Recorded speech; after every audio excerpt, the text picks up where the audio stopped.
Baik, tes. Baik, terima kasih pimpinan. Yang kami hormati tim anggaran pemerintah daerah dan juga Kepala Dinas BKPP Ibu Sri Lailana dan jajarannya, serta seluruh camat yang ada di Kota Banjarbaru yang berhadir di hari ini. Saya ada 4 pertanyaan untuk BKPP dan 2 atau 1 nanti untuk Bapak Camat.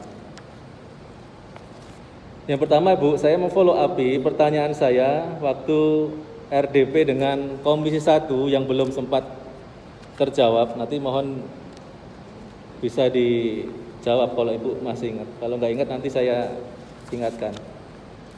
Ya, pertama Ibu, ya tentang integrasi Simpek kita dengan SAPK BKN ini, mohon bisa dijelaskan lebih lanjut Bu, karena beberapa daerah yang pernah kita kunjungi itu kalau nggak salah sudah melaksanakan ya dengan di tahun 2020 ini terintegrasi, dan itu daerahnya menurut saya lebih bagus di Banjarbaru sebenarnya.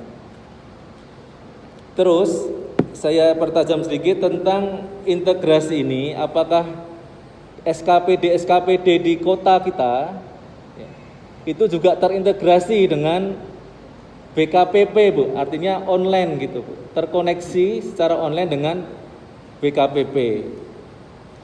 Karena nanti ini sangat penting kaitannya dengan apa yang tadi Ibu sampaikan, juga Ibu jelaskan tentang seluruh kepegawaian, data kepegawaian ya, sudah tidak ada lagi urusan secara offline, artinya memang paperless ya, enak begitu. Dan juga pegawai itu harapannya tidak disibukkan dengan mengumpulkan lagi secara nganterkan ke kantor-kantor, tidak lagi, tapi sudah diurusi oleh bagian urusan kepegawaian di masing-masing SKPD. Yang kedua Ibu, terkait dengan yang pernah Ibu sampaikan juga bahwa formasi ya, pegawai yang dibutuhkan di masing-masing SKPD ya, kalau saya lihat ini sangat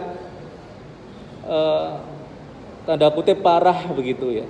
Artinya tidak hanya di kelurahan, tidak ada di puskesmas, bahkan di SKPD yang menurut saya seharusnya tidak terjadi, tetapi masih saja terjadi Bu. Artinya apa? Bahwa betul-betul diperlukan Bu, apakah sudah masuk anggaran pelatihan-pelatihan untuk ya, tenaga-tenaga untuk menganalisa ini Bu, analisa beban kerja dan analisa jabatan dari masing-masing kepala bagian di SKPD.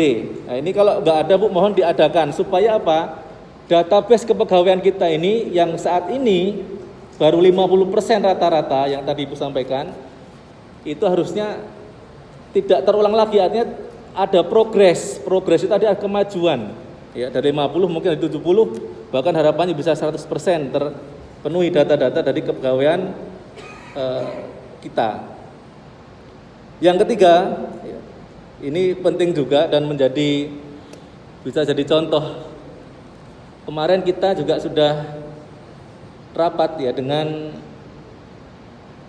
Dinas Perkim, yang Ibu pernah sampaikan juga itu, bahwa ternyata PN itu dibayar BPJS Ketenagakerjaan oleh SKPD-nya. Saya kira ya, di sini Ibu tadi juga menyampaikan ada anggaran tambahan ya, untuk kekurangan pembayaran iuran BPJS. Ya.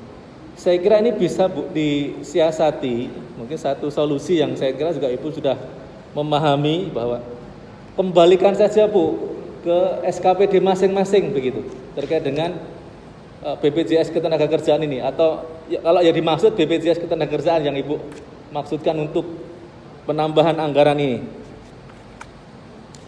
Terus yang terakhir ya, kaitannya dengan usulan hampir semua yang 4M tambahan tadi, saya kira ini kalau itu urgent ya, karena kepegawaian itu tidak sesaat ya. Dan tidak harapannya tidak terulang lagi di tahun-tahun selanjutnya mau saya. Sehingga coba di skala priority ya, seperti apa yang mana harus dipenuhi dulu dan mana yang tidak ya. Kalau memang full bisa sampai 4M semua kita penuhi ya, saya kira ini penting. Kenapa? Karena itu juga hajat kita ya, hajat kepegawaian kita, karena Banjarbaru adalah termasuk kota pegawai begitu, perkantoran yang di sana banyak sekali pegawai-pegawai kita.